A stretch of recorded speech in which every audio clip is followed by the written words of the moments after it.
sebo nze namayanja Priscilla oli ku Bita Farm ekintabuli ky'omuziki ekisinga program gigenza gitya mu mutabizi yongeza ku ddoboozi ndabye ebbaluwa wano nga kuliko erinnya Wange Wahab wali oyagala obuyambi bwaffe buzibu ki Wange Wahab yesebo nona taata wange nyabo waba nawandika mu kabaluwa ako nyabo yesebo tunnyonnyole ekyebbaluwa kirekeye ensonga lwaki nkubidde nyabo nyina emyaka 25 nyabo naye nkuze kutuuka wano sirabanga ku taata wange simanyi kika kyange gye kiri maama owo ali mulamu nyabo niwe omubuuza agamba atya aina kyanyonyonyola bulungi kyevalaba nasawo nzije ku beti naye nga namba eyo gyenateekako endala enawe esembayo 15.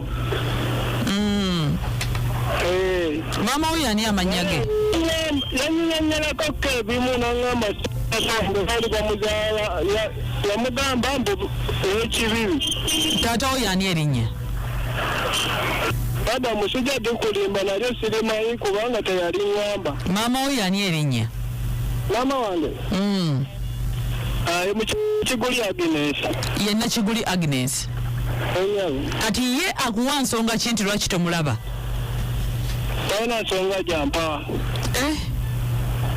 Katonda wange teyakuwa wadde ne ka trace konna ekintu kyonna kyomanyi ku taatawo nti oba yali abeera eno oba yali akola wali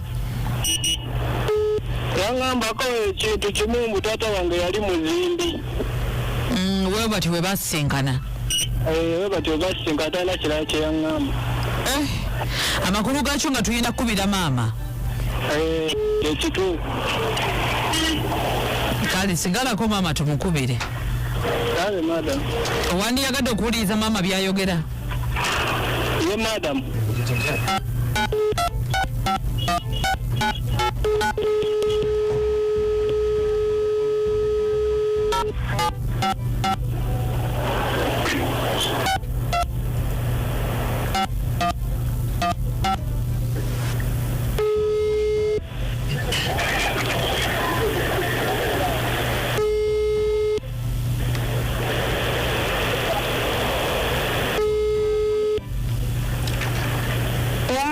kulamusiza maama kale nyabo nyabo mujebaleko nyabo ale maama nze namayanja nyabo ndi wano ku Bita Farm ekintabuli ky'omuziki ekisinga munnange nabadde wano simanyi bwali ompuliddeko maama nali nkuwuliddeko munnange nazze nga nfuna ebbaluwa mutabani wo amannya ye Wange Wahab wensomye mu bbaluwa neŋŋamba kankukubire agamba nti alina abaana babiri alina emyaka 25 anoonya taata we naye munaye yakubuuzako mu mpolampola tolina kiwamuddamu neŋŋamba nti nze ng'omuzadde kansooke njogereko ne maama wano maama olaba nze nina ekika kyange naye ate mpulira bulungi kuba ne taata wange mmumanyi naye lwaki Wahab ono toyagala mulaga taata we oba okumumugambako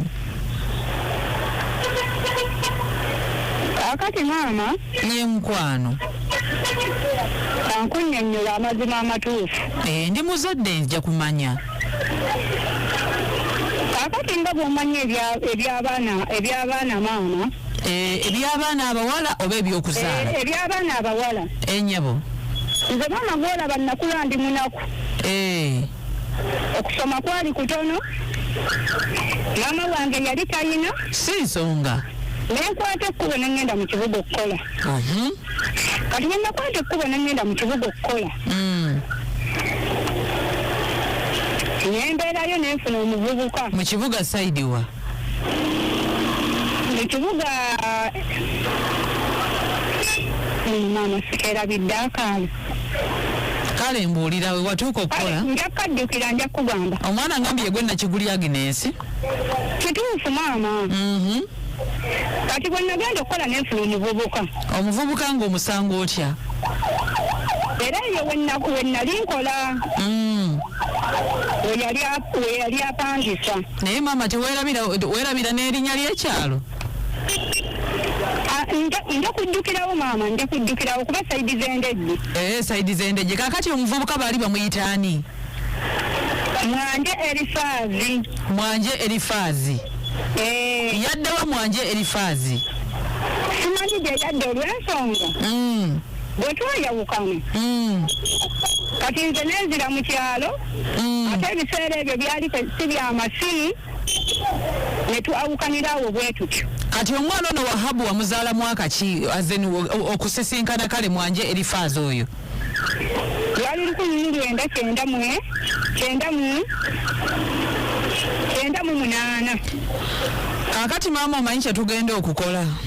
Ye maama. Tulange tunoonye Wange Elifaazi. Kubanga munnaye olaba Wahabu ono n'erinnya lya Wange Elifaazi abadde talimanyi, taliwulirangako. Kyensonga lwaki azze era nkwegayirira maama. Tonyiigira Wahabu, tonyiiga. Ng'omuzadde tonyiiga, nange ndi muzadde munno. Tulange Wange Elifaazi. Tumutegeeze nti omukyala gwe wayagala Nakiguli Agnes yazaala omwana n'amutuuma Wange Wahabu. Naye Wahabu ayagala kulabako. Maama nnina ekika naye nkyeyagaliramu. Ne Wahabu tumuwe chance. Afune ekika kye nkwegayiridde maama. Ayagala kumanya bumanya taata we ng'omutunulako omukono gwa taata gumuli bubi. Mukadde. Wangi maama. Ensobi gy'akozeemu eryemu. Eriwa? Yeyo okuŋŋamba. Nti aŋŋamba okumulaga taata we simufaako naye namunnyonnyola ekintu nga bwe kyatambula. Kaakati anti kye tugenda okukola maama. Lwaki nkyali mu mbeera ya bunaku. Ulidde ne munnyonnyola Wange ne munnyonnyola era buli kimu akimanyi ne mugamba munnange nange nsifaako kuba nange kinnuma. Kati maama omanyi kye tugenda okukola? Tofaayo. Abawuliriza katubategeeze titunoonya Wange Elifaazi yazaala omwana mu mukyala gwe bayita Nakiguli Agnes. Mwesanga ndejje. Wange Elifaazi yali akola mulimu ki? Yali muzimbi. Wange Elifaazi yali muzimbi. Mwesanga ndejje. Wabanga Wange Elifaazi gyali munange omwana wo Wange Wahabu akunoonya. Maama neeyanziza nnyo okwogera nange obulungi. Nerya Ssaalongo. Yali Ssaalongo. Mu kaseera ako nga yazaala abalongo abatali babo. Ekitegeeza yali musajja mufumbo. Nagenda kimanya nga musajja mufumbo. Kale neeyanziza nnyo maama, neeyanzeege. Kale maama nange neeyanziza nnyo. Wange Wahabu abaddeko ng'akuwulira tonyiiga maama. Sisobola munyiigira kubanga ekintu kyakoze twali twati era yali yakiŋŋamba nti ajja kukikola naye nga yaŋŋamba nti ajja kukikola nga zze ng'amaze okuŋŋamba. Neeyanziza nnyo neeyanzege maama, nsanyuse nnyo olw'entegeerayo. Kale maama nange neeyanziza okunkubirako maama. Kankusiibule tunoonye Wange Elifaazi. Ompozi ennyumba ze yaliko yali ku nnyumba za Ime Nantongo. Ng'alina muganda we bamuyita Kamale. Kale maama katulange Wange Elifaazi. Sangisa okuliraana mwami Kalanzi. Weewaawo bannange Wange Elifaazi w'obanga owulira tukunoonya wali ku nnyumba za mukyala Ime Nantongo. Olina muganda bamuyita Tamale. Wazaala omwana mu mukyala Nakiguli Agnes. Omwana mulenzi yakula alina emyaka 25. Ye Wahabu Wange akunoonya mukwano. Oli ku bita ekintabuli ky'omuzika ekisinga. Wange Elifaazi bambi woba gy'oli tukunoonya ddiya wange. Ojja kutukubirako oba okujja waneno ku biiti osobole okubeera nga tukufuna. Wange munnange ndowooza kasita okitegedde nti taata wo tugenda kumunoonya akaseera konna omuntu yenna wabanga azze waneno ku Beat FM tujja kuba nga tukutegeeza singa abaana atutegeezeza Wange Elifaazi gy'ali. Kale mukwano kubanga olina kyomanyi ku muntu ono gwe tunoonya Wange Elifaazi bambi nkwegayirire Westology ono ku Beat FM tugenda kubeera nga tukubira Wahabu ono basobole okusisinkana. Wahabu yeyagale ne famire ye nga nawe woolina eyiyo. Nze Namayanja Priscilla. Yes, nange Anko Kabosano obunakabululu from Luwero. Kiganza gitya wano weekomye naye nze nkomawo ne programu ekibemba.